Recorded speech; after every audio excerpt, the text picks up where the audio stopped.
Om Brahmaivedamamritam purastad Brahma paschad Brahma dakshinatashchottarena adhaschodhvam cha prasritam Brahmaivedam vishvamidam varishtham.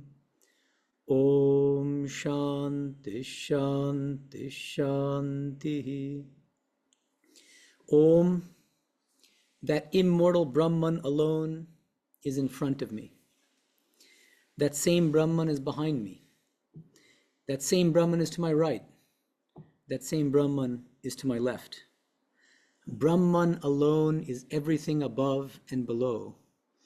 This universe is that supreme Brahman alone. That Brahman alone is the supreme, worthy of reverence. Mundaka Upanishad 2.2.11. Om, peace, peace, peace. Good morning, everyone. Morning. My pranams to revered Swami Medhananda ji. It's unfortunate that he can't be here today, but he's been a very gracious host in absentia, and he's kindly made all the arrangements here and made sure that my stay here is comfortable, so my prayers to him and his family. We belong to a truly amazing spiritual tradition. The tradition based on the life and teachings of course, Sri Ramakrishna, Holy Mother Sharada Devi, and Swami Vivekananda. But one thing that I think we don't often enough talk about or even think about is that as a spiritual tradition, as a religious tradition, if you prefer, it's kind of both religious and spiritual. The tradition is still in its infancy. We're still babies. Just go back, think about Christianity. There's a beautiful book.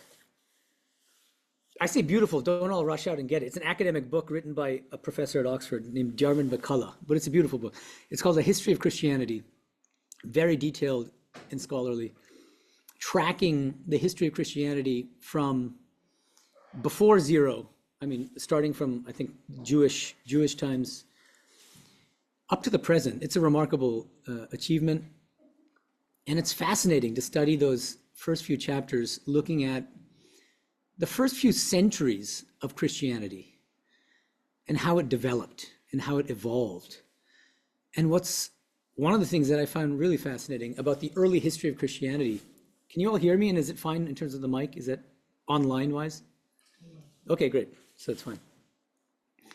One of the most fascinating things to me is how pretty much in the first couple centuries of Christianity, before they had an orthodox doctrine, almost everything was up for grabs, philosophically and theologically. Nothing was settled. In what exact sense was Christ the Son of God? Not settled. Is this the only life? Have we lived in the past? Will we live again? Not settled. There's this whole tradition called Gnosticism that was also current at the time. They had doctrines very similar to certain strands of Vedanta, in fact, where they distinguish between this material world, which is created actually by a demiurge, not by God, not by a loving God, but the world is so evil, it's this material. And then they contrasted it with the spiritual realm, which is holy, and that's the one that God dwells in. Each of us is a spark of that divine, of that God. And for some reason, we sparks of God find ourselves in this terrible material world. That's Gnosticism, that's not Christianity. But the point is, Christian doctrine wasn't codified yet. There wasn't yet an orthodoxy. And what I want to suggest is that our spiritual tradition is in a similar condition. Just think about it. Our tradition, what? Sri Ramakrishna left his body in 1886. It hasn't even been 150 years. It's a very young tradition.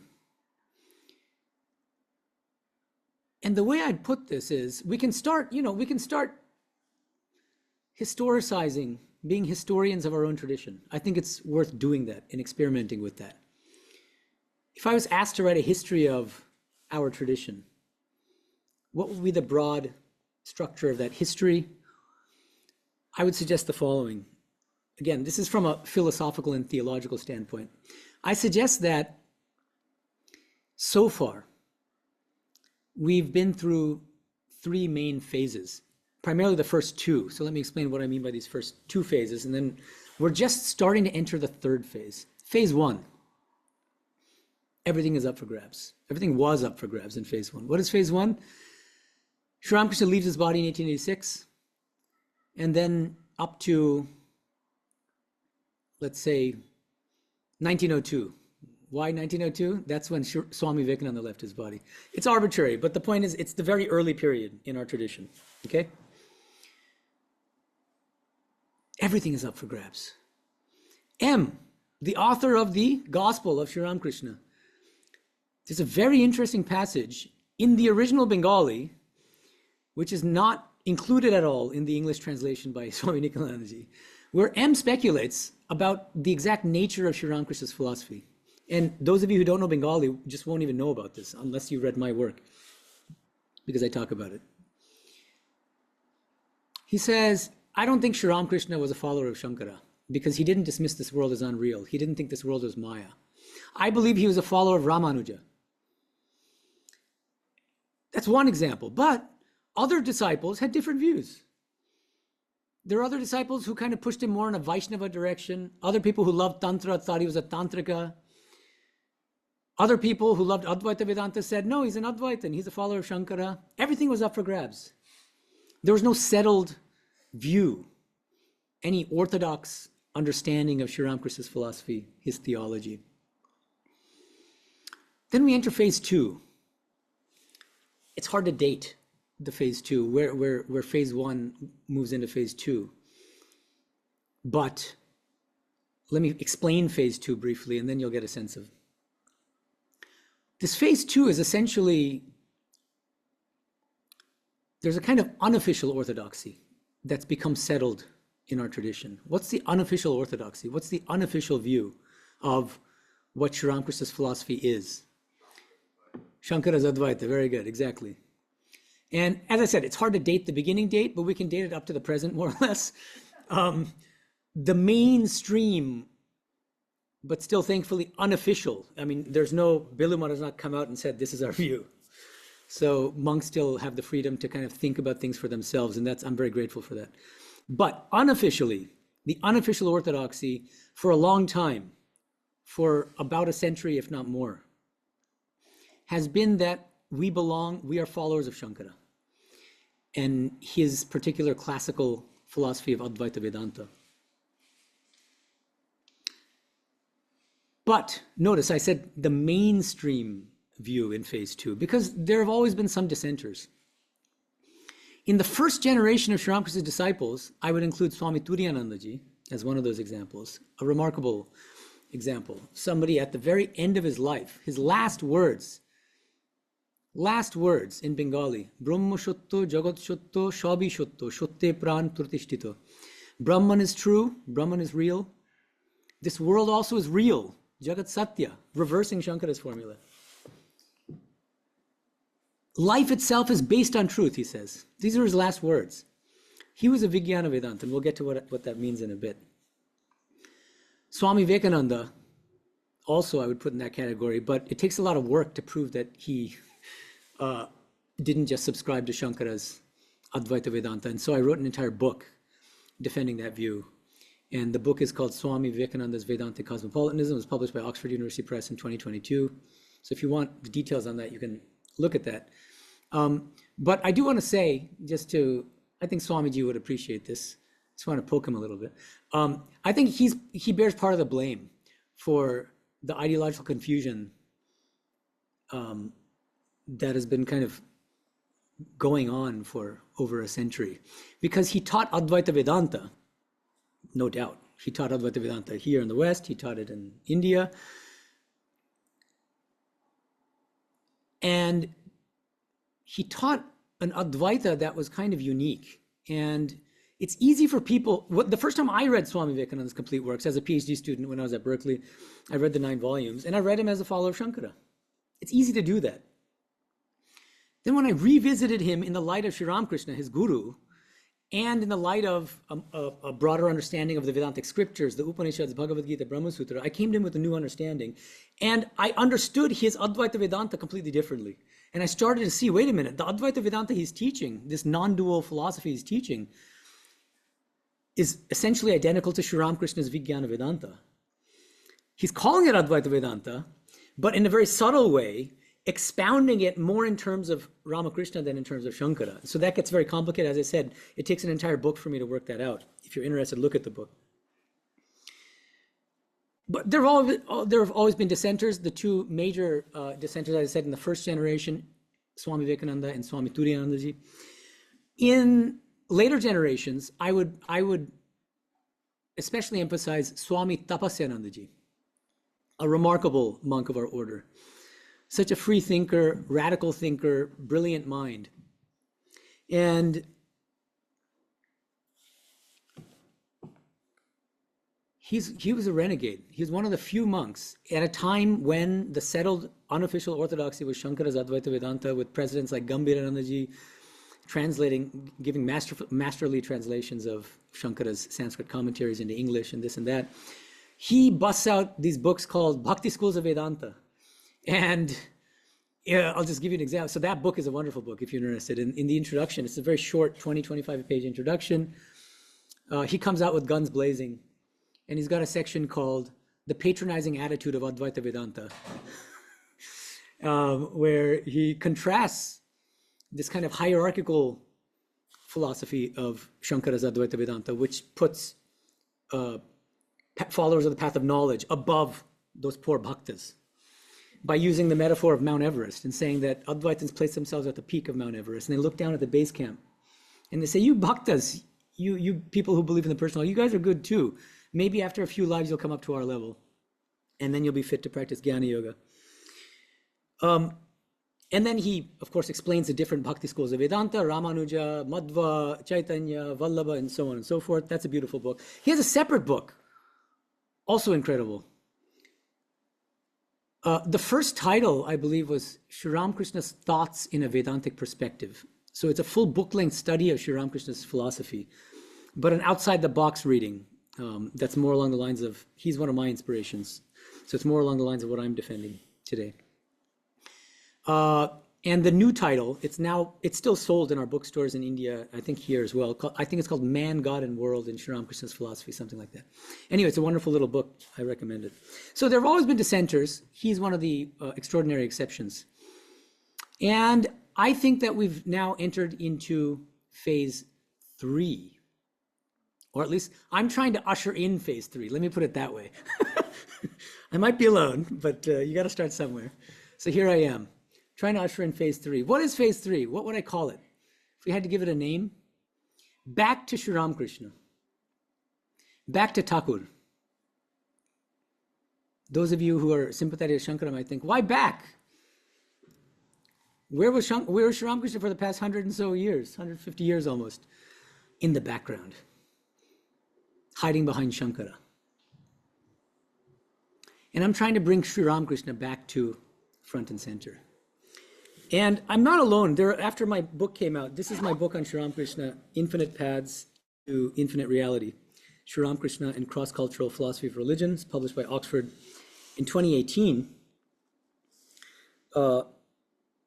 Way back when I was a brahmacharin, I've got a lot of talks on YouTube, but the only one where I'm wearing white is in Sarvapriyanji Center in New York. He had invited me to give a talk on this.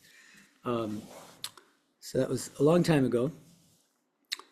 And since then, there's been a lot of discussion, a lot of appreciation, and some pushback also about the book. And people coming out of the woodworks to support what I'm doing and saying, you know, we've always felt this all along. I'm talking about monks and devotees. We felt it all along, but we didn't have the philosophical chops to kind of prove it. And so we're just really grateful. I've gotten a lot of that kind of feedback, but from the Shankarites, I get very different feedback, you can imagine. And so I get the whole range. And so it's a great time to practice the Gita's teachings on equanimity, equality. Samatvam yoga uchyate. Yoga is equality. So, and being equal to praise and blame. So anyway, it's been great. Sri Ramakrishna has been testing me. But yes, I would like us to enter as a tradition into phase 3.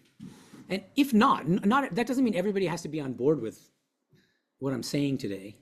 but that we need to reflect more, do a little bit more introspection, think more deeply and more critically about Sri Ramakrishna.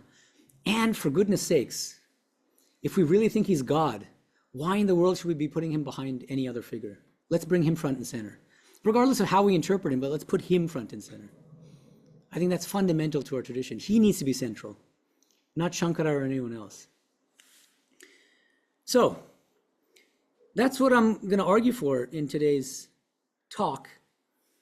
As I said, it'll be based on this book, but it's not just going to be a rehash of what I've already said in previous talks, because it's been 6 or 7 years since the book has come out, and I've gotten a lot of feedback. I get a lot of frequently asked questions. So I wanted, this is a time for me to kind of revisit, time for us to revisit some of the arguments that I defended in this book, especially in chapter 1 of the book. Because in chapter 1 of this 8-chapter book, I defend a new, relatively new, non-sectarian interpretation of Sri Ramakrishna's philosophy. And I call his philosophy Vigana Vedanta.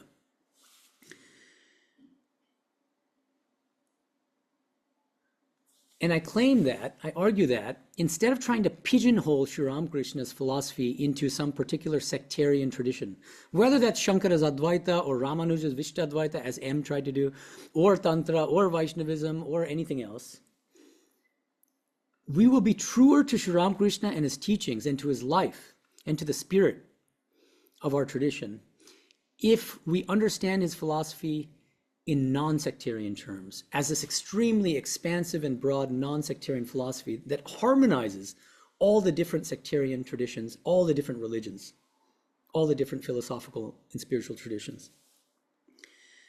As a little bit of a side note, I'm giving a talk tomorrow in Trabuco Canyon, Vedanta in the Age of AI. And so I've been having fun for the past few days with ChatGPT. And so I asked ChatGPT a question. This is the question I asked it a few days ago. Is Swami Medhananda's interpretation of Sri Ramakrishna's philosophy as Vijnana Vedanta a plausible one? Or is it more plausible to take Sri Ramakrishna's philosophy as a modern version of Shankara's Advaita Vedanta? It gives a very, I was really surprised at the sophistication and thoughtfulness of ChatGPT's response. And I'm only going to give you the punchline. The last paragraph, it gives a kind of conclusion at the end, a summary. ChatGPT says at the end of this elaborate discussion, Vijnana Vedanta as plausible in bold. Swami Medhananda's interpretation as Vijnana Vedanta seems more faithful to Sri Ramakrishna's teachings because it captures his emphasis on the reality of the world as divine, the inseparability of Shakti and Brahman, and the harmony between Bhakti and Jnana, devotion and knowledge. It highlights Sri Ramakrishna's originality as a philosopher and spiritual teacher. So thank you, ChatGPT. I'm glad that ChatGPT at least is on board with this Vijnana Vedanta stuff. And I want to bring some of you on board as well, if possible. So let me, for the remainder of the talk, summarize briefly what I mean by Sri Ramakrishna's philosophy of Vijnana Vedanta, and then address some questions that have been posed to me about Vijnana Vedanta over the years, over the past few years, especially focusing on why does any of this matter to us as spiritual aspirants? How does accepting Sri Ramakrishna's vast philosophy of Vijnana Vedanta help us as spiritual aspirants on a day-to-day basis? Okay, how does it empower us? One thing I argue in chapter 1 of this book is that it's not very easy or straightforward to discern a coherent philosophy from Sri Ramakrishna's teachings. Why? Because he didn't write a textbook. He wasn't a philosopher in a conventional sense, right? He dropped out of school at the age of 6. He was a genius, but he didn't write anything. What we have primarily are his teachings scattered throughout the Gospel of Sri Ramakrishna, and even that's not quite right, scattered throughout the Sri Sri Ramakrishna Kathamrita, which is the original Bengali text, because there are differences and discrepancies between the original Bengali text and different translations. So, right off the bat, there's a challenge. There's an interpretive challenge. How do we make sense of, coherent sense of all the different philosophical teachings and theological teachings we find and spiritual teachings we find scattered throughout 1,000, or 1,100 pages of the Gospel of Sri Ramakrishna. Not so easy. I suggest that we need what I call interpretive principles to do it right, to do it in a principled and rigorous way. And so that's the first part of chapter 1, and I'm going to just summarize a few of these interpretive principles. First one, let's not be patronizing toward our God, toward our avatara, and think that we need to supplement his teachings and his views with some external philosophical framework, which typically is Shankara's. Let's not be condescending in that way. Let's let Sri Ramakrishna speak in his own voice, on his own terms, and not think that we need to supplement him in any way. Let's give him his own voice. Okay, so that's the first principle. So let's not jump to say, wait, let's put on our Shankara glasses or our Tantra glasses or our Vaishnava glasses, and then we can read his teachings. No, let's remove the glasses first. Okay, principle 1. Principle 2, extremely important. The context of Sri Ramakrishna's philosophical teachings often provide crucial insight into their meaning and their status. Let me explain the importance of this principle by means of an anecdote. I was very good friends with a very senior Swami in Belur Math. I was in India for 13 years before coming to Hollywood. And he was in our nursing home there for elderly Swamis called Arogya Bhavan. So I'd visit him regularly. Bengali Swami, lovely man, great Swami. He was a staunch Shankarite and had a heart of gold. And so we'd have these delightful, friendly debates. My book comes out, and after my book came out, he would love poking me about it. And he looked at me one day and said, you know, Sri Ramakrishna, he says explicitly, Shakti is unreal. It's mithya. We're speaking in Bengali, so he says, Thakur says Shakti is mithya, avastu. It's unreal, it doesn't exist. I said, I don't think he says that. He says, no, he does. And they showed me the page. It's very funny. What Sri Ramakrishna says is, Gyanis say, followers of the path of knowledge say, Shakti is unreal. I, however, accept the reality of Shakti, and he conveniently omits the next sentence. So this is a very good example of why context is so important. It's extremely important. I want to give you another example, along the similar lines. This is from an entry from the Gospel dated 26th October, 1884. Sri Ramakrishna says, in the light of Vedantic reasoning, and here Vedantic reasoning means Advaita Vedantic reasoning, so Shankara school, the world is illusory, unreal as a dream. The Supreme Soul is the witness of the 3 states of waking, dream, and deep sleep. This can come straight out of of Mandukya Upanishad. Kalipada Maharaj would feel vindicated. This is great. Sri Ramakrishna is a Shankarite. Next sentence. But for my part, I accept everything. Turiya, and also the 3 states of waking, dream, and deep sleep. I accept all 3 states. I accept all. Brahman and also Maya, the universe, and its living beings. He's explicitly contrasting Shankara's Advaita Vedanta with his own Vijnana Vedanta standpoint. And we miss that if we're not attentive to context. So it's a crucial interpretive principle. Third,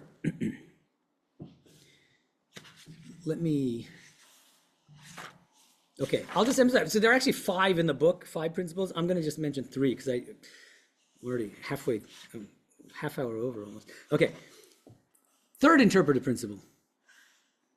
As I said, it's not so easy to find a coherent thread running through his teachings. I think a great help is to find a kind of central concept or teaching that helps us to reconcile all the apparently disparate teachings that you find scattered throughout the 1,000 or so pages of the gospel. How do we do that? We need to find a central organizing principle or concept. And so my argument is that central concept is Vijnana. You might say, well, that's arbitrary. You could pick any. Well, one of the criteria for determining what concept is a kind of governing principle is how often he talks about it. And it's on almost every page. On almost every page, either the term explicitly is used or the concept is used.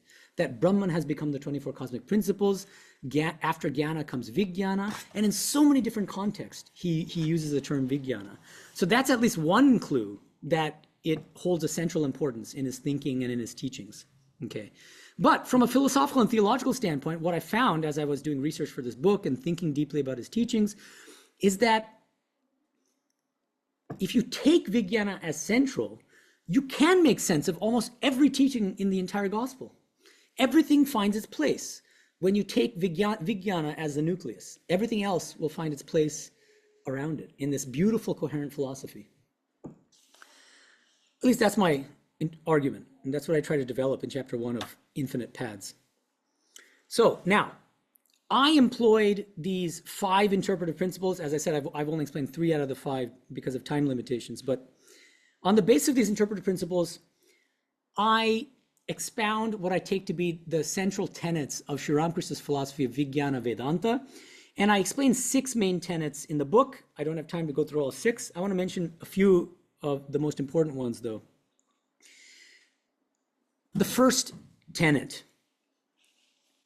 this explains what Vijnana is. Sri Ramakrishna says, imagine that you're trying to get to the roof of a house. How do you get there? By climbing up a staircase.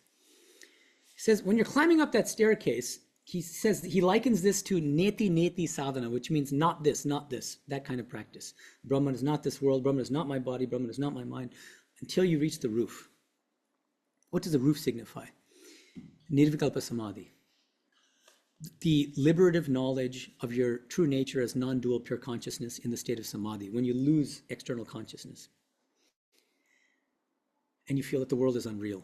The only reality is non-dual Brahman. He calls that jnana. Reaching the roof is jnana. Okay? Knowledge. Knowledge of what? Brahman, non-dual Brahman. Then he says, this is what's so remarkable and unique about his teachings. He says, some people, after reaching the roof, they look back on the staircase and they say, wait a minute, but those very steps I left behind are made of the same material as the roof that I'm on now. Bricks, lime, and brick dust. He says, that's the Vijnani.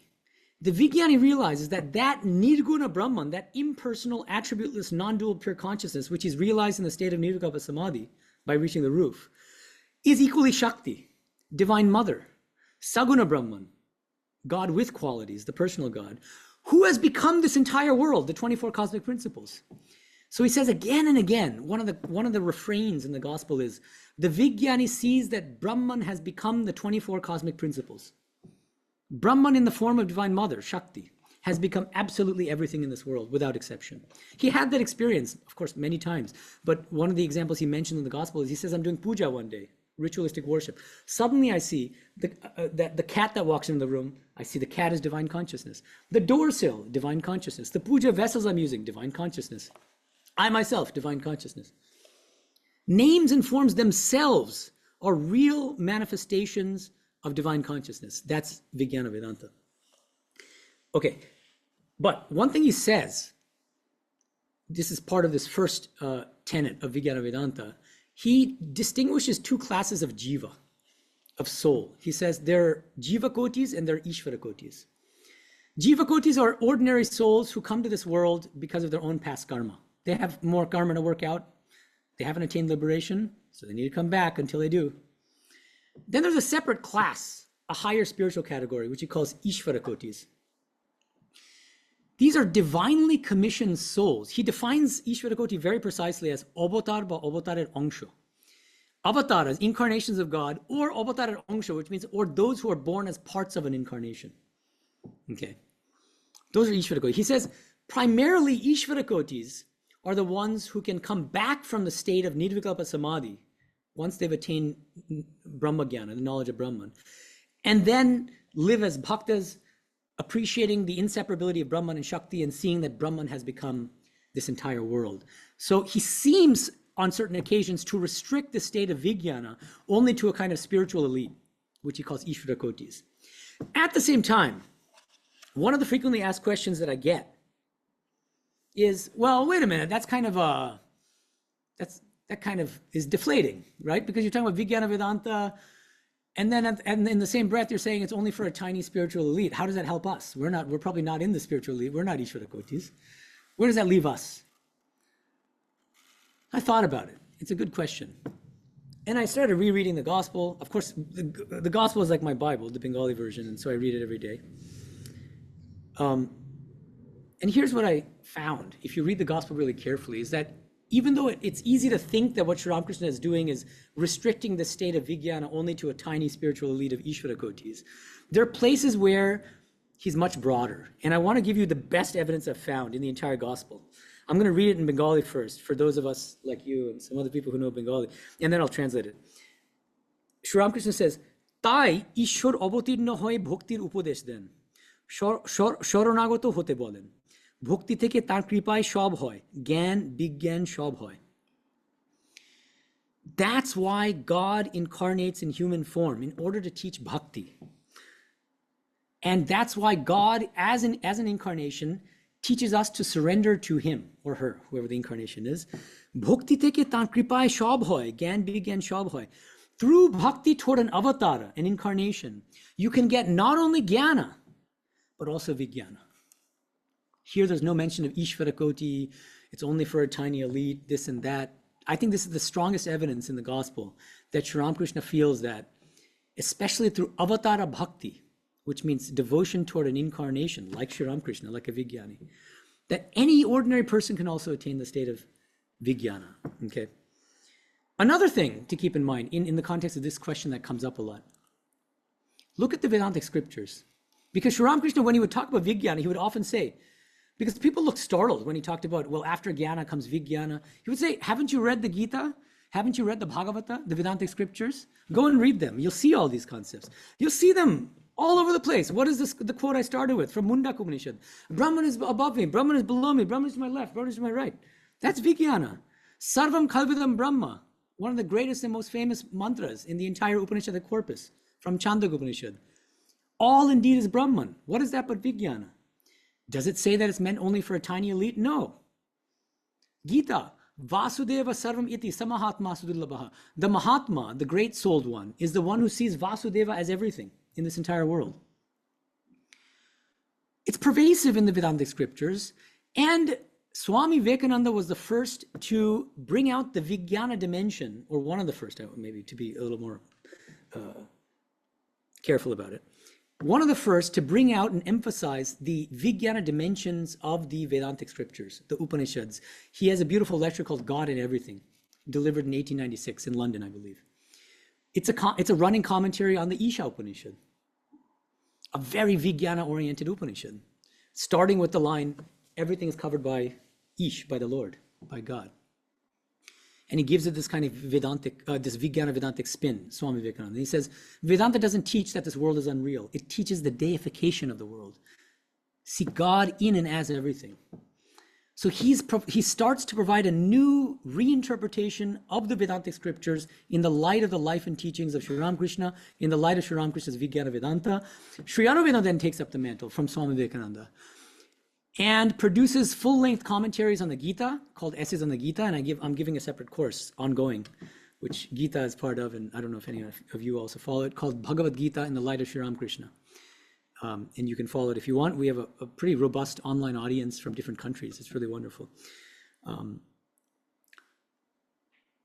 So Sri Aurobindo is also showing that these Vedantic scriptures teach a universal spiritual ideal of Vijnana, that the highest ideal is to see God in everyone and in everything, okay? So it's not just meant for an elite. So that's the first tenet, and there's, I have to skip something. So next key tenet, what is the nature of ultimate reality? According to Shankara, ultimate reality is only nirguna. That's the Sanskrit term, or the term he prefers actually is usually is nirvishesha, but it means the same thing, attributeless, absolutely no qualities. It's pure consciousness. And he's very explicit about this in his commentary on the Brahma Sutra. He says, when he's talking about the personal God, he says, the personal God is nothing other than nirguna Brahman without attributes, but with certain upadhis, which means limiting adjuncts. What are those adjuncts? Those limiting adjuncts are things like omniscience, omnipotence, creatorship. And what does limiting adjunct mean? It's a technical term. It means I see this world of names and forms instead of Brahman, non-dual Brahman, because I'm stupid, because I'm ignorant, because I don't know Brahman. And so what I'm doing is, actually there's nothing but Brahman. I'm Brahman, that chair is Brahman, but I'm stupidly, mistakenly, ignorantly superimposing the upadhi of chairness onto that chair, onto Brahman, sorry. And I'm turning Brahman, this wondrous non-dual reality, into this stupid old chair. This mic, same Brahman, and I'm superimposing microphoneness onto Brahman, and it becomes a microphone. But it's not actually true. When I attain knowledge of Brahman, all those upadhis, those limiting adjuncts vanish. And all that's left is my nature as non-dual Brahman. So that's Shankara's view of ultimate reality. If you read his commentaries, most people who talk about Shankara don't read his commentaries. They do a lot of other things, but they don't read his commentaries. They watch YouTube videos. Read his commentaries. Read Shankara's commentaries. If you don't know Sanskrit, read them in Gambhiranandaji's English translation. His commentaries on the Upanishads, his commentaries on the Gita, but especially, first and foremost, his commentary on the Brahma Sutra. That's the most authoritative commentary that he's written. To really understand Shankara, you have to read his commentaries. Anyway, so now by contrast, what is Sri Ramakrishna's conception of ultimate reality?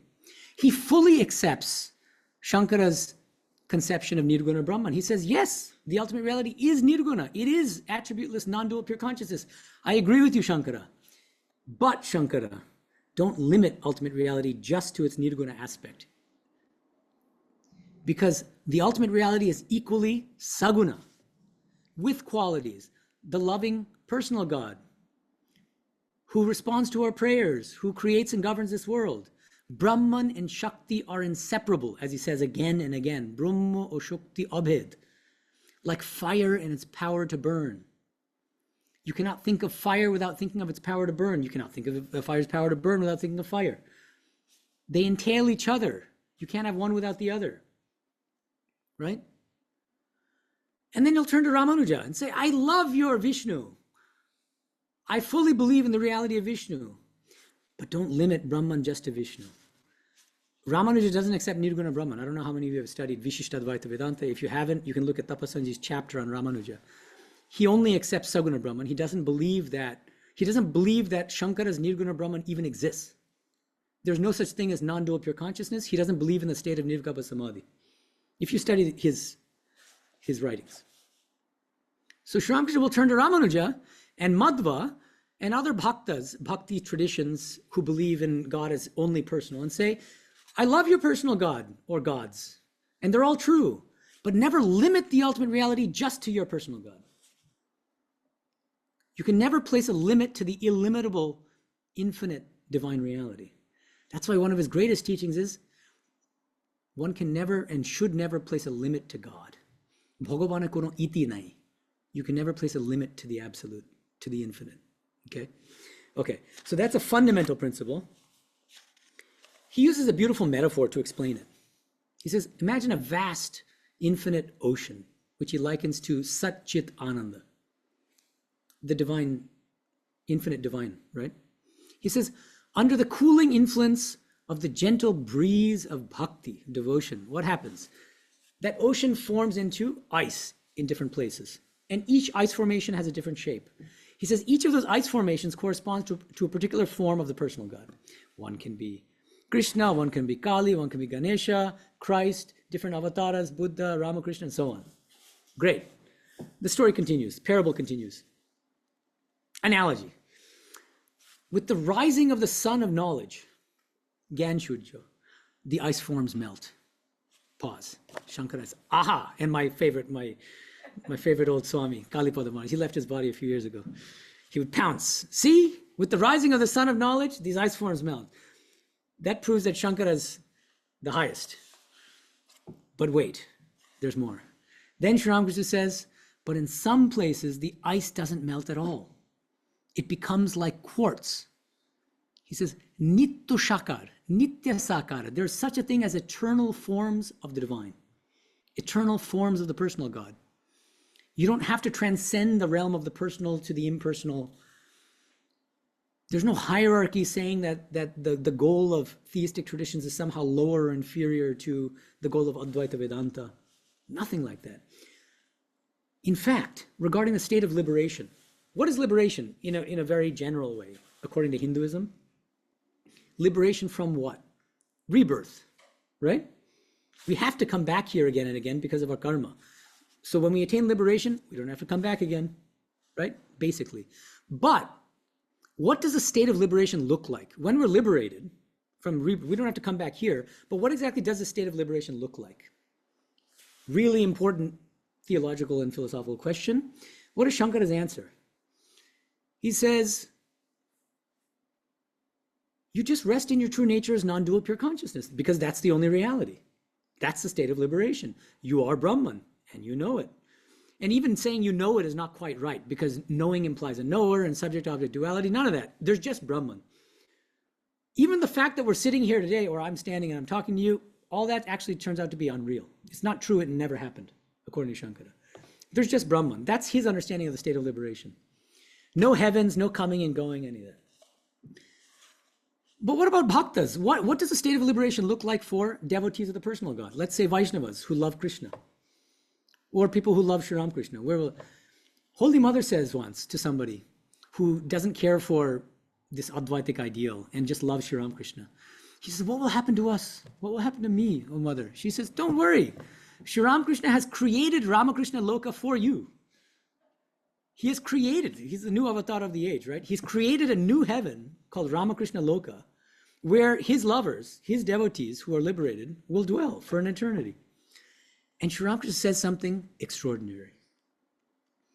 He says, both of these forms of liberation, whether you dwell in an eternal heaven with your beloved personal God in whichever form you love, or whether you rest in your true nature as non-dual pure consciousness, he says both are equally high, equally great, equally real, equally valuable. It's just a matter of preference. He says it's like eating sugar or becoming sugar. Take your pick. Eating sugar is obviously dwelling in eternal heaven. The bhaktas want to eat sugar. And he himself says, I don't want to become sugar, I want to eat sugar. He says, I'm a vigyani, I want to eat sugar. Advaitins, they want to become sugar. Let them become sugar. So I like to think of Sri Ramakrishna's conception of liberation or salvation as a many-roomed mansion, where if you're an Advaitin, a liberated Advaitin, then you can stay in the Advaitic room. He won't like the characterization as an Advaitic room, because he says, room? That's not non-dual. That's you get duality again. If there are multiple rooms, let's not stretch the metaphor too far. But the point is, the Advaitin will get non-dual pure consciousness, which is what he or she is looking for, the liberated soul. But there's plenty of other rooms in the same mansion. There's the Christian room for the Christians who are dwelling with Christ in heaven, or God the Father. There's Jannah, that's the Arabic term for heaven in Islam. And they get their Allah, and it's very paradisiacal, and it's wonderful. There's the Ramakrishna devotees will have the Ramakrishna Loka, so each one's a different room. So in that sense, so it's an extraordinarily expansive conception of liberation without hierarchy. That's really, really important to his philosophy. Another tenet, which is extremely important, and I get this question a lot. You're calling Sri Ramakrishna's philosophy Vijnana Vedanta, and you're contrasting it with Shankara's Advaita Vedanta. So that makes Sri Ramakrishna a dualist. He's not an Advaitin. He's not a non-dualist, because you're contrasting Shankara's philosophy with his Vijnana Vedanta. Wrong, wrong, wrong. So let me clear up any remaining doubts that anyone might have. Shankaracharya, the great Shankaracharya, does not have a monopoly on the term or philosophy Advaita. There are many different non-dual philosophies, not just in India, but throughout the world. And they're not all the same. But they all call themselves non-dual. How can that be? Well, because they have different understandings of non-duality. And what I would like to suggest is, Sri Ramakrishna's Vijnana Vedanta is as non-dual as Shankara's, except he understands non-duality in a way that's different from Shankara's. That's crucial to understand. He gives some examples. Because, of course, he was an incarnation. He was constantly in these high spiritual states. He says, one day, it seemed as if everything was made of wax. Everything. The people, the chairs, the trees, the this and that, everything is as if made of wax. He says, I saw all the names and forms as different manifestations of one and the same divine consciousness. What's he saying there? He's saying that even the names and forms themselves are manifestations of divine consciousness. You don't subtract the names and forms and then what's left. It's not that the substratum alone is Brahman, which is Shankara's view, but the names and forms themselves are Brahman. What do the Vedantic scriptures say about this? You go back to Chandogya Upanishad.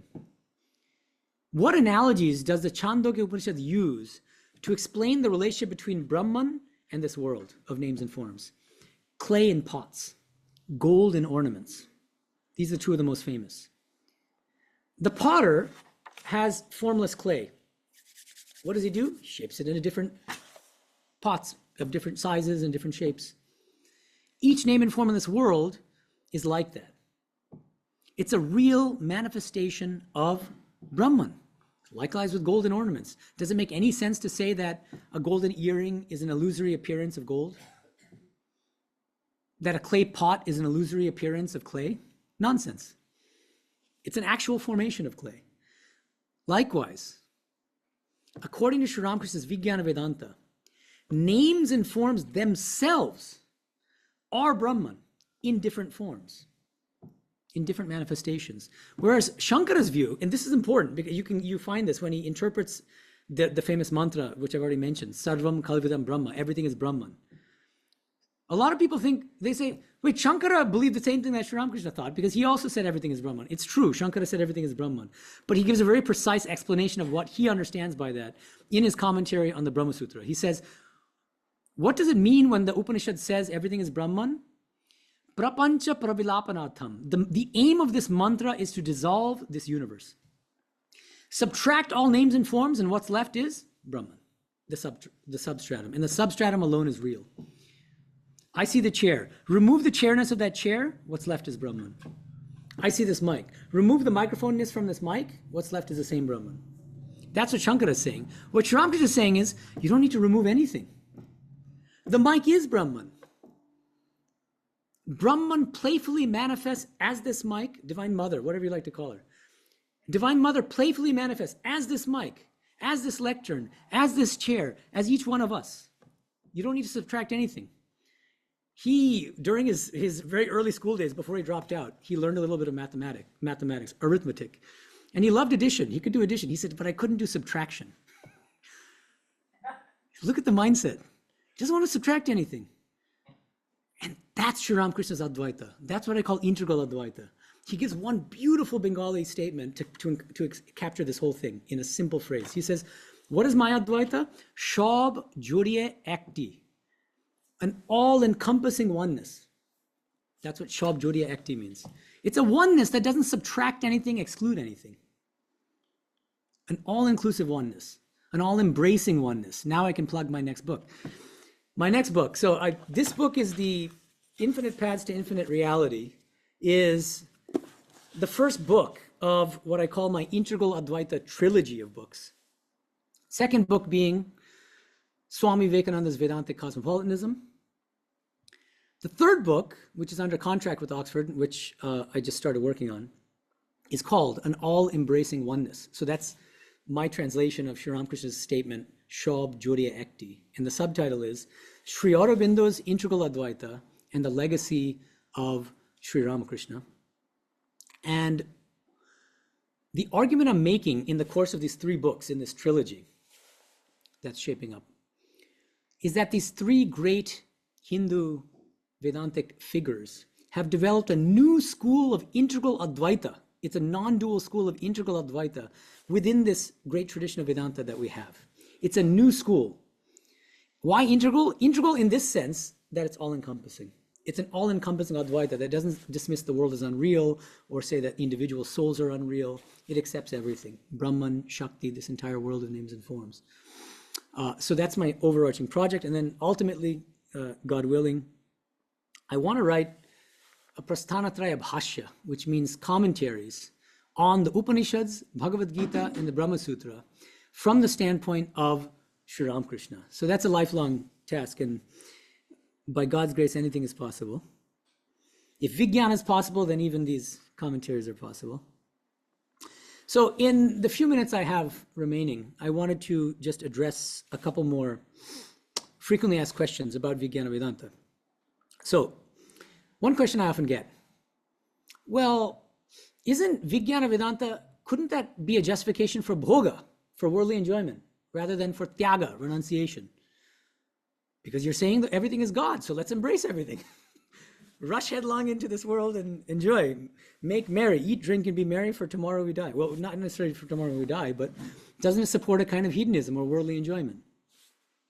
Here's the thing. This is very important to understand. Why is it that in his metaphor of the staircase and the roof, that he says that to get to the roof, you need to practice neti neti sadhana, not this, not this. And his explanation of what he means by that is very important. It's not this classical advaitic, not this sadhana. He says you have to renounce vishaya buddhi, bishoy buddhi. You have to renounce worldliness from your mind, worldly attachments and desires, in order to get to the roof, let alone attaining vigana. That's far off. So you have to, as a spiritual aspirant, whether you're a devotee or a jnani or a Buddhist or whatever it is, it doesn't matter, whether you're a Christian, why do you think Christ taught you can choose God or mammon but not both? It's one or the other, but you can't mix them. And you can't have both. One or the other. So renounce your worldly attachments and desires. Why? Because I'm seeing the names and forms without God. If I saw the names and forms as God, there would be no problem, but that's not what I'm saying. I'm seeing the chair, but without God. I'm not seeing the chair as a manifestation of God. As long as I'm seeing the chair as a chair and not as God, I better not have an attachment to the chair. And that applies to every name and form across the board. A related point. This is very important, also related to my AI talk tomorrow. People who love Shankara in his Advaita Vedanta, one thing I hear, especially from householder disciples, which is actually kind of fascinating, householder devotees, because they have a wife or they have a spouse and kids, and many of them, and they say, I like to think that this world is unreal. I need to think this world is unreal. I was like, even your kids and your spouse? Yeah, all that. Because that's the only way I can be unattached to this world. I've heard this from multiple householders in our tradition. But here's my reply to that. I said, okay, we're gonna do whatever works. Even though it's a little disturbing and weird. Well, are you telling your kids that? I mean, you better not be, I don't know. Anyway, but no, in the context of AI, just think about these shows, sci-fi, all these movies coming out. Westworld is a good example. One lesson of this show and many other sci-fi kinds of things that are coming out now about AI and the future of AI is that the exact opposite could be true. Because something is unreal, I can enjoy it with impunity and without the guilt of pangs of conscience, because it's not real after all. It's an AI robot, I can have fun. It's a fake world, I can do whatever I want. Like in a dream. Do you feel bad about what you did in a dream? I mean, very evolved spiritual aspirants might. But no, because it's a dream, it means it's not real. So just because something is unreal doesn't mean that instantly you're going to be full of vairagya, dispassion, and detachment and say, I reject everything. No, the exact opposite is more likely true, because that's exactly the direction we're headed in. It's exactly the direction we're headed in. There's a lawsuit a few months ago, poor mother. Her teenage son committed suicide because he fell in love with a chatbot, with an AI chatbot who was talking to him. And he had a conversation, and then he said, would you like it if I came back home to you? And she said, yes. And then he had in mind suicide. He committed suicide. And the mother is suing the company for obviously the death of her son. But these things are tragic, but they're happening more and more now. And these cases are going to multiply. Because the lines between reality and AI, what's not real, are starting to blur. It's becoming more and more difficult to discern the difference between them. Anyway, finally, last question I wanted to tackle. It's a very important one, last but not least. Let me put it that way. How is any of this relevant to our day-to-day spiritual practice? Remember, I promised I would talk about it. I think it's really important. Most fundamentally, if you accept Vijnana Vedanta, Sri Ramakrishna's philosophy of Vijnana Vedanta, it just expands our minds, it expands our outlooks, and it empowers us as spiritual aspirants, because it doesn't force us to practice in a certain rigid way, in the way that traditional schools have typically forced us to. I'll just give you some examples. All the traditional schools of Vedanta, when they talk about the scheme of spiritual practices, the yogas, the different yogas, one is always higher than the others. There's only one direct path. So obviously for Shankara, what's that direct path? The path of knowledge, Jnana Yoga. What about for bhakti schools? Obviously Bhakti Yoga. So Shankara will put Jnana Yoga on a higher footing than Bhakti Yoga and Karma Yoga, and say that devotion and selfless service are preparatory stages to purify the mind, to make you eligible to practice the higher practice of the path of knowledge, which alone leads to liberation. Bhaktas will turn the table on Shankara and say, wrong. Bhakti is the highest practice, and that's the only way to get the highest goal of liberation, which is realization of our beloved Vishnu or Krishna, whatever you want to call it. And your Jnana Yoga, actually it's not your Jnana Yoga, it's a slightly different form of Jnana Yoga, but the path of knowledge, at best, what it can do is it'll help us to realize our true spiritual nature as individual souls. This is Ramanuja's view. Individual souls separate from the body-mind complex. And that's a huge achievement. He says that's a prerequisite. Realizing that you're not the physical body, realizing that you're not the mind, but that you are the Jivatman, an individual, an eternal, conscious, individual soul separate from the body-mind complex. That's a prerequisite for feeling true bhakti for Vishnu. So to feel genuine bhakti, you cannot be identified with this body or this mind. And so you need Jnana Yoga, the path of knowledge, to become eligible to practice true bhakti. And then he defines bhakti in a very kind of elevated way. He says, what is real bhakti? It's not just going to arati or something like that. He says, constant contemplation of God. And the key here is constant, like an unbroken flow of oil being poured from one vessel to another. Try it for 10 seconds and you're going to find that the mind flits to something other than God, let alone constantly. That's true bhakti. The only way to have it, realize yourself as an eternal soul, as the eternal Atman separate from the body-mind complex. Okay, so these debates have been going on for centuries now. Sri Ramakrishna, what does he say? Any of these yogas can take us to the highest goal independently of the others. And you can freely and should freely combine them as well. How empowering is that? It means there's no one-size-fits-all spiritual practice that you have to adhere to. But it depends on the temperament, on your own individual temperament. And you can literally, I really mean this literally, you can custom build your own religion. That's specific and unique to you. Swami Medhananda says this in a really radical and startling way. He says, no person is born into a religion. Each person has a religion in the depths of his or her soul. And what we need to do is to try to discover what that unique, individualized, custom-built, spiritual practice / religion is in the depths of our soul. And what's the best way to do that? Exposing ourselves to religious and spiritual traditions other than our own. We remain firmly grounded in our tradition, and then we actively and freely learn from and draw from other traditions. Go to church. Read the Christian scriptures, read the Buddhist scriptures, go to retreats if you want, Buddhist retreats, talk to Christians, find out what they're doing. Take tips from all traditions. There's something to learn from every tradition. And the beauty of Vijnana Vedanta is that it empowers you to do that without any guilt, without confusion and feeling like, wait a minute, now it's a kind of hodgepodge in my head. No, because you're firmly grounded in your home spiritual tradition. And on that basis, you're able to freely draw upon other traditions and make this spiritual tradition your own. So that your spiritual practice will not be identical to yours or to yours or to yours or to yours. And that's not a bug, it's a feature. That's the beauty of Vijnana Vedanta. Thank you.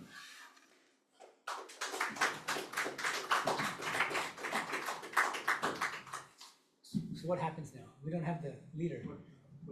We're leaderless. Oh, questions and answers. I see, right. Okay, so I'm back. Okay, let me get some water here.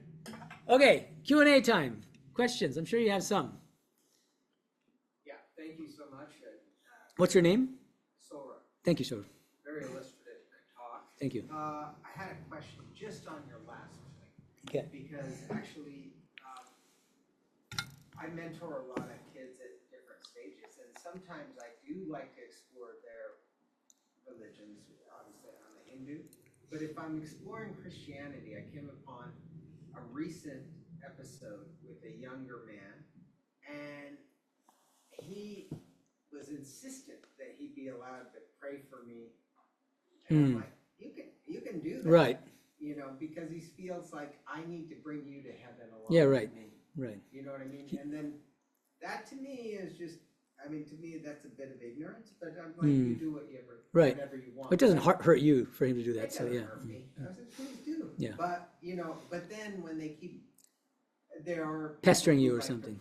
Yeah, right, process. It interferes with Right. day-to-day interaction with them or trying to mentor them Sure. in another way. So tell me how you'd respond to that kind of situation. This reminds me of an anecdote. I swim. I have an LA Fitness membership, and so I swim. And there are a lot of old Asian ladies who do water aerobics. And so I'm swimming, and I finished my 1 hour swim, and she said, "Oh, good swimming." I said, "Thank you." And she said, "You Christian?" I said, "No, I'm Hindu." And she looks at me, "Oh, better to be Christian." So thank you. Then I got out of the pool. I didn't get an argument, but there's no point in arguing with these people. Let them have their view, and it's fine. And I feel, actually, I gave a talk last year near Christmas at Hollywood called "Did Sri Ramakrishna Really Practice Christianity?"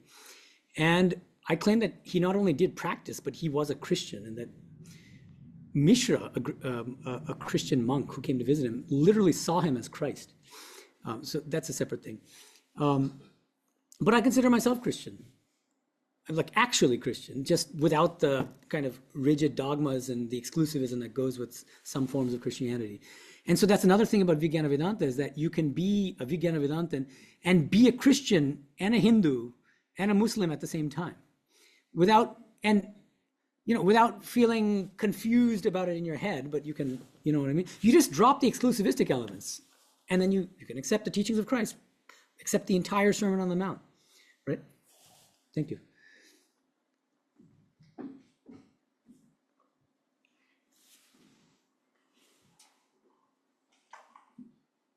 Hi, Gita. Hi. I have a question about moksha. Mm-hmm.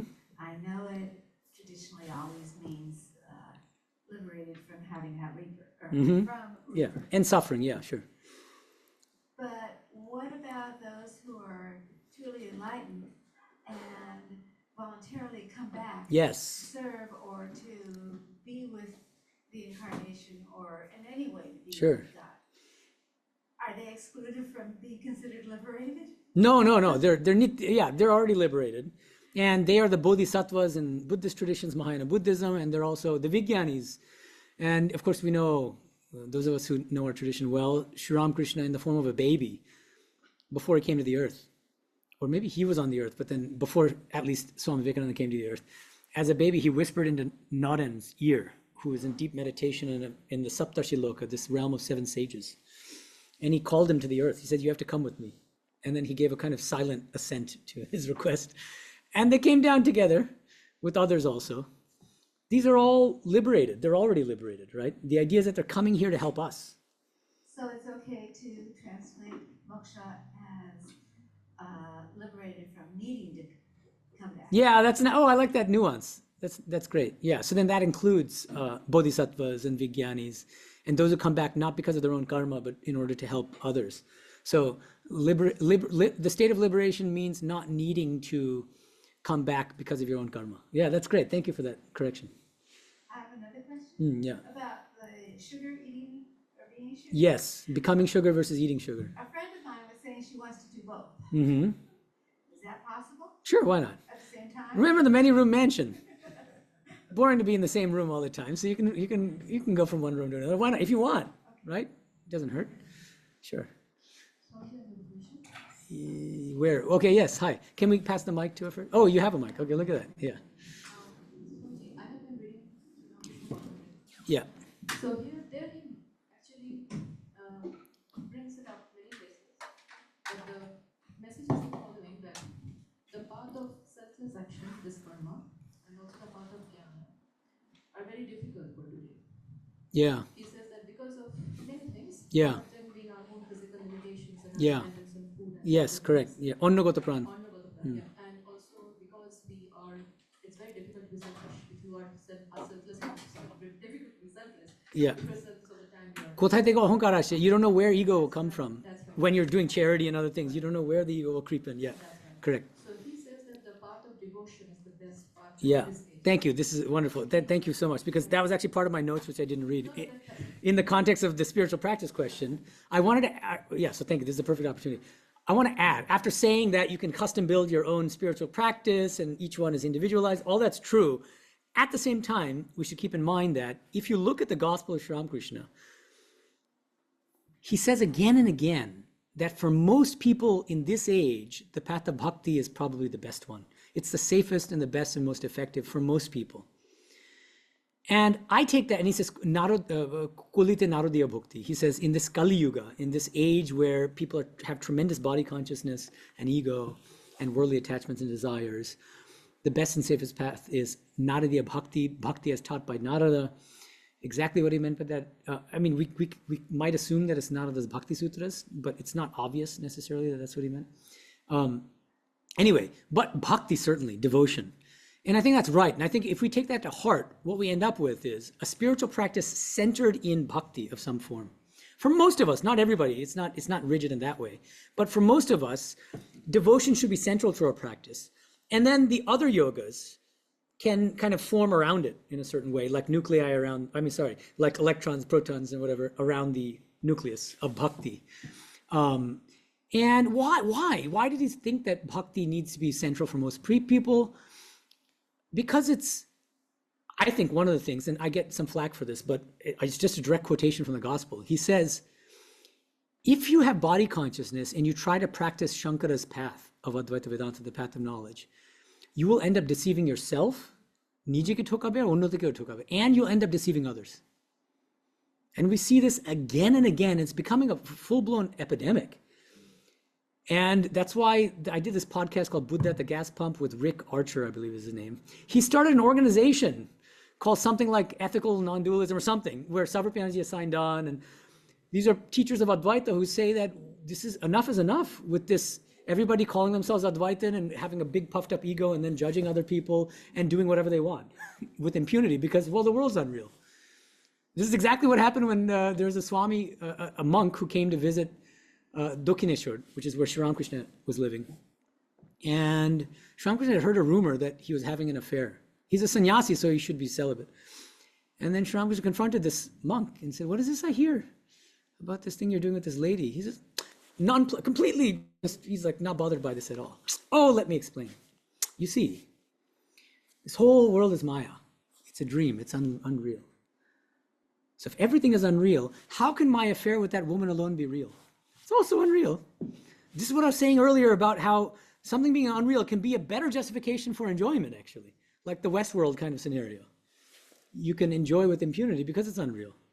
You don't have to feel bad about it, right? So I think Sri Ramakrishna saw the dangers of, see, there's something glamorous and so elegant and streamlined and powerful about Advaita Vedanta. I loved it when I first took to spiritual life. It's the only thing that, it was like the crowbar I needed to get me out of my agnosticism. I was an agnostic for most of my adult life, through my PhD, up through most of my PhD. And it was Shankara who pulled me out of it. Because I couldn't stomach God or bhakti or any of that. I thought it was all kind of just sort of quaint superstition, blind faith. So thank you, Shankara. I don't want you to think anything otherwise.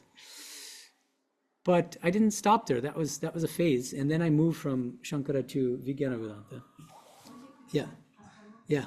So also center to bhakti is love, right? What do you say? Center of bhakti is love. That's the aim of bhakti, I would say. Yeah. Prema. Prem. Ramakrishna says that it is one of the fetters by which a devotee can pull God, Fetter? What's the Bangla term you're thinking? Bosh. Fetter is bosh, but he would never say bosh is one of the... Yeah, something like that. I can... Let's give me the... Yeah, because I read the Bangla. That sounds very odd to say that it's... A fetter is it's something that will bind you to the world. So that's what it means, that you can attract God to you because God responds to that love. Okay, give me the Bangla term later. Yeah. A chain. Chain is, yeah. Okay, right. That... Yeah, sure. Yeah. That's much... Yeah, sure. Chain by which you can. So Sure. The point is, in Jnana Yoga, where is the scope for that love? Or do we have a clear sense where that love is projected in Jnana Yoga? Yeah. It is not. I think we do. Wait, are you talking about Shankara's framework? Yeah. It's very clear. It's a preparatory discipline for those who have impure and distracted minds. That's what it is. You practice devotion, which is fundamentally dualistic, right? So long as you don't have a sufficiently pure and concentrated mind. Once you have a sufficiently pure and concentrated mind, stop practicing bhakti. He distinguishes two levels of what he calls adhikari. Manda adhikari and uttama adhikari. Manda means inferior spiritual aspirant. Uttama means superior spiritual aspirant. He says, Bhakti yoga is for inferior spiritual aspirants with impure and distracted minds. Once you reach the goal of bhakti, which is whatever, maybe it is the realization of the personal God, whatever, but that's still unreal from Shankara's standpoint. The real benefit of bhakti is having a pure and concentrated mind, then you stop bhakti, because if you continue with bhakti, you're just reinforcing that dualistic thinking, which is the whole problem. You're trying to overcome that, according to Shankara. And then you are elevated to, you go from bachelor's to PhD or master's, and you're now practicing the path of knowledge. And that means you're no longer practicing bhakti. They're mutually exclusive. They're meant for different grades of spiritual aspect. So in that sense, Ramakrishna is very different, because he keeps saying you need the love center and then you practice viveka, discrimination. Yeah, but we should be careful about what jnana. See, the word jnana in Indian languages is so broad. It can mean anything and everything under the sun. And you just aligned jnana here, knowledge, with viveka, discrimination. But that really depends. There's a much narrower way of thinking of jnana as just the advaitic sadhana of shravana, manana, nididhyasana, which means you hear a mahavakya, I am Brahman, you reflect on it intellectually, and then you try to internalize that. That actually is like jnana yoga proper, I would say.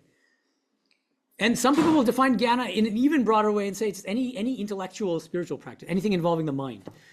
But the thing is, every bhakti tradition equally emphasizes viveka. You need to have discrimination between what's permanent and impermanent, real and unreal. You have to. That's not unique to the path of the Shankara's path of knowledge, right? Yeah. Thank you. Other questions? And do we have online questions? There's one online question. Yeah. It's from Padma. Pranam Swamiji, I wanted to clarify Sri Ramakrishna's statement that Bhakti Yoga is preferred for this age for most people because of our body consciousness. However, this is also the age of rational thought, and so it is harder to identify strongly with a personal God. Mm-hmm. Skepticism creeping in. Yeah. How do we deal with these two aspects, our body consciousness and rationality? Oh, this is a wonderful question. You can start by reading my books. Because I have several chapters on, see, here's one thing I object to in some teachers of Advaita Vedanta. They sometimes will contrast Advaita Vedanta, which they cast as being purely rational and strictly logical, and there's no element of faith at all, versus bhakti, poor bhakti, because it's based completely on blind faith and dualism, and it's not really rational, it's hard to swallow. So there's a kind of very normative thrust, that's a scholarly term, but it just means it's judgmental because it's putting bhakti on a lower footing. And I think it's a caricature. It's an unfair caricature of bhakti to say that it's based on blind faith and that it's not rational. And I think part of the value of Swami Tapasanji's book, Bhakti Schools of Vedanta, is that you see how rational it is. And in my books, in my work, one of the things I talk about in detail is what's called the argument for God's existence from religious experience or from spiritual experience. And what that means is, I think one of the best and most powerful arguments for the existence of a personal God, we're not talking about the Advaitic Brahman here, but of the personal God, is the testimony of saints and sages in different traditions throughout the world who claim to have directly experienced the personal God. Now, the details of that argument are complicated, and there's a whole, and I can go into it, I can try to give a brief summary of it. But if you want the details, read chapter 6 of this book, and then chapters 4 through 6 of my book on Vivekananda, Swami Vivekananda's Vedanta Cosmopolitanism, because I go into it in detail, exactly answering your question. But very briefly, in a nutshell, it goes like this, the rough contours of this argument. The idea is, how do I even know that that chair exists? How do I prove it? If you ask me, how do I know the chair exists? I'll just point to the chair. You'll say, well, how do you know it's not a dream? Descartes, Lao Tse, all these people, they raised the doubt and they couldn't answer the doubt. How do we know it's not a dream? I can keep pointing at the chair. That doesn't prove that it's a real chair. But we still think things are real, and we live our lives as if everything around us is real. Otherwise, we wouldn't be able to get up in the morning. We wouldn't be able to go to work. We wouldn't be able to interact with our friends and relatives and whatever, right? What does that mean? It means there's an implicit epistemological principle that we subscribe to most of us without knowing it, unless we're philosophers. And a philosopher named Richard Swinburne, who's a retired professor from Oxford, who calls this the principle of credulity. And the principle is very simple. It's kind of deceptively simple. All it says is, it's reasonable for me to take what I perceive to actually exist. I perceive that chair, And unless I have good reason to think that it's a hallucination, like if I just took LSD or whatever, some other reason where I know I'm really crazy or something, then it's reasonable for me to believe that what I perceive actually exists. This is a principle that we all implicitly subscribe to all the time, because if we didn't, we wouldn't be able to function in this world. And because we are functioning, you managed to get over here and come to this talk, it means you believe this principle. And then the argument goes as follows. If we accept this, what seems to be a pretty straightforwardly uncontroversial epistemic principle, the principle of credulity, okay, and we accept another epistemic principle, which is called the principle of testimony. This is also Richard Swinburne's term. This is, like, it's like this. Let's say I'm living with my parents. I'm still a teenager or something. And my dad goes to work. And I'm still in the house. I'm about to go to school. I'm about to leave the house. My dad calls me and says, hey, it's raining outside. You better take an umbrella. What do? Oh, maybe he's pulling my chain. I might think that if it's April Fool's Day, and my dad he likes poking me or something, or like making jokes. That's fine. But in the absence of that, in the absence of reasons for doubting what he's saying, I take it as truth. I was like, I don't have to look outside to verify that he's saying that it's raining. I'll believe what he says. So the principle of testimony is, it is reasonable for us to accept the principle, the testimony of other people who claim to have perceived things. Right? My dad perceived that there's rain outside and tells me about it. It's reasonable for me to just take it on his word without having to do a deep investigation. And then I take the umbrella, and lo and behold, I walk outside and I see it's raining. Because why would he lie to me, right? If we accept these two fundamental epistemological principles, the principle of credulity and the principle of testimony, then these principles don't just apply to sense experiences, but equally to spiritual experiences. So that if I'm a mystic and I directly experience some supersensuous reality like God or the Atman, I'm equally justified, I'm equally reasonable and rational in taking that to be real. So the Christian mystic, who has a direct experience of God as Father or Christ or Holy Mary or Mother Mary, is perfectly rational in believing that Christ exists. The Vaishnava mystic who's realized Krishna is perfectly reasonable in thinking that Krishna is real. There's no blind faith there anymore.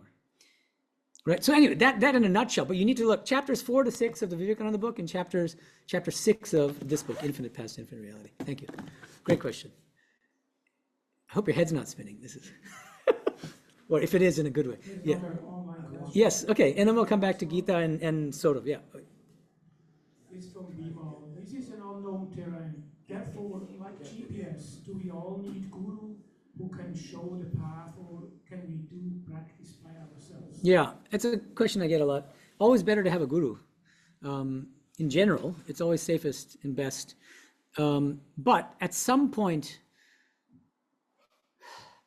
the mind itself becomes your guru. That's something that Sri Ramakrishna will say. And then often he'll also say, Satchitananda is guru. That God is guru. The highest guru is God, actually. And in our tradition, gurus are not, they don't do guru giri. There's an Indian term. Is it just Bengali or is it also in Hindi? Any of you who are guru giri? Is that also, that's pan-Indian, right? Isn't it? Guru giri kora in Bengali means you play the role of a guru. You fancy yourself a guru and you like growing out that long beard and then talking at other people and getting a lot of money in the process. So that's guru giri. It's feeling good about being a guru. No, our gurus, when Sarvadevanji comes, he's a guru, he initiates here, presumably. Our gurus always say, we're not gurus in the traditional sense in that sense. God alone is guru, Sri Ramakrishna is guru. All we're doing is giving the mantra to you, the name of Ramakrishna to you. In that sense, we're kind of messengers. Tapasanji, in his own inimitably humble way, he would say, in India, the brooms, typically, of course, maybe it's changed now, but when I was there even, they're called jharu in Bengali. They're these like, I don't even know how to explain it. It's made of horse's hair, I think. And you sweep the floor like this. You have to kneel down and you sweep the floor. He says, I'm like that jharu, that broom. The broom itself is unclean, but it can clean a room. So by sharing the mantra with others as a guru, even though I myself am not perfect, I'm not liberated, but I can give you this sanctifying pure mantra, which can make you pure and give you the highest liberation. Yes. Sorry, did I answer the question? I hope so. Okay. So, Gita and Saurav, yeah.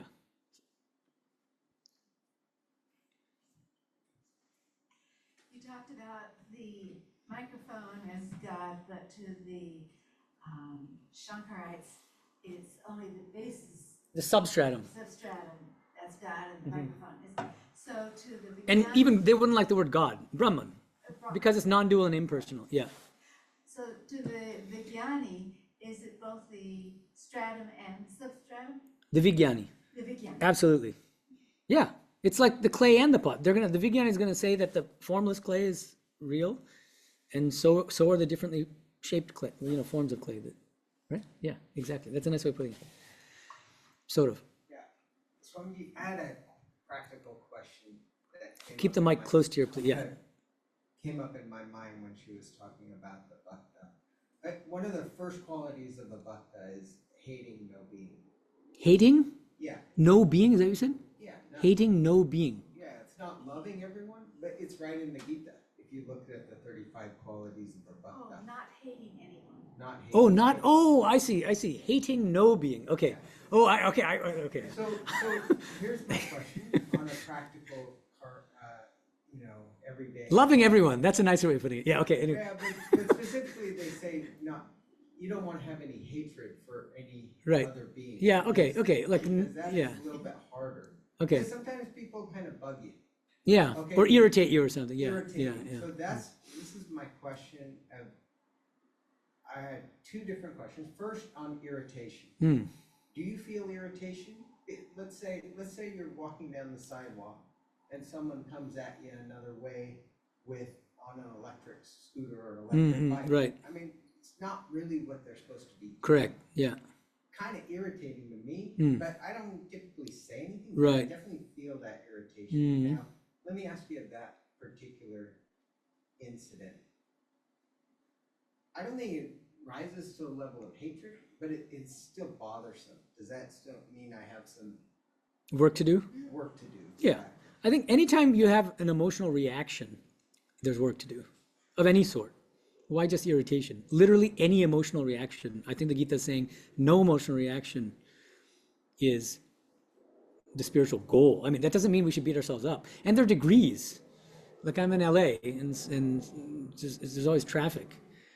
And road rage is a real problem. It's like there are people who just, my goodness, I mean, talk about emotional reaction, but I've gotten so many, I've been shown the bird many times and all sorts of cuss words and I'm listening to my classical music or something. So it all depends on what you make of this situation, you know what I mean? But there are degrees, and there's somebody who might be kind of like have a minor irritation in traffic. That's also an emotional reaction, but it's far better than the person flipping me the bird. Do you see what I mean? So like everyone's a work in progress until you've realized God or realized the self. What you're saying is equanimity is the goal. Definitely, and being completely free from any form of emotional reactivity. And one trick is, I think Buddhists, I said we can learn from every tradition. One tip from Buddhism that I love is, because it's all about trying to overcome emotional reactivity, and one of the main practices they recommend is mindfulness. The moment that person comes on that, whatever you call that scooter or whatever, and you feel that sense of irritation, what do? Just be mindful of it. Take a step back from it. Almost laugh at it. Eckhart Tolle talks about this too, and he says, at some point you get so good at this practice that you start to look at your own mind and the workings of the mind and the thoughts that come up in the mind as the antics of a child. And I really like that metaphor because it's non-judgmental. You're not taking it so seriously, because the more seriously you take it, the more power you give it. Take a step back, and then that liberates you. Thank you. Om Shanti Shanti Shanti Harihi Om Tat Sat Shri Ramakrishna Arpanamastu.